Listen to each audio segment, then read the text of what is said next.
Dwi'n meddwl peth pwysicau un sy'n ni'n gallu gael yn Be Nesa Llŷn nesaf wan, fydd cael mwy o bobl i fuddsoddi i harian i fewn yna mwyn i ni gael cryfhau y gymuned. So ni feddwl na hynny sy'n peth pwysicau un i ni. Mae nghalon i reit gyda'n gymuned a bydaron y fan hyn ydw i. Ac da ni eisiau cael gwneud gymaint ag ella ni i'r gymuned i gael cadw bobl ifanc yma. Mae pob yn cwyno ac yn cwyno nad oes am tai fforddiadwy y pethau yma. So ni'n cael mwy o bobl ifanc i'n dechrau busnesau hunan. Fysa yna fwy o arian yn aros yn y pentrefi wedyn. A dwi'n gweld ti'n amser gyfleon dar y funud rwan i bobl busnes roed arian i fewn a helpu bobl ifanc i ddechrau.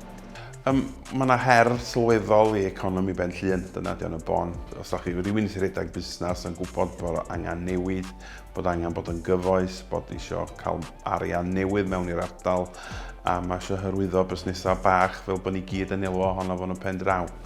Mae hynny'n fwy gwir byth ebyn heddiw yn sgil Brexit, yn sgil adrefnu arian cyhoeddus.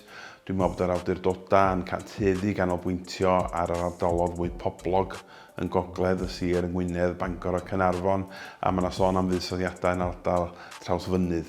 Wedyn, da ni yma yn y Pen Llŷn, ella angen eistedd lawr a meddwl pa ddyfodol sy'n yna, be di'r drefn da ni efo busnesau sefydlog yn gallu ystyried i annog pobl ifanc ar genhedlaeth nesaf i ddod ymlaen i sicrhau bod yna ffyniant economaidd yma. Bechod na fysa na fwy yn ymuno efo ni. Mae amryw o bobl wan yn Ben Llŷn wedi clywed amdano ni, a ella'r pres ddim digon yn y gronfa i helpu pawb.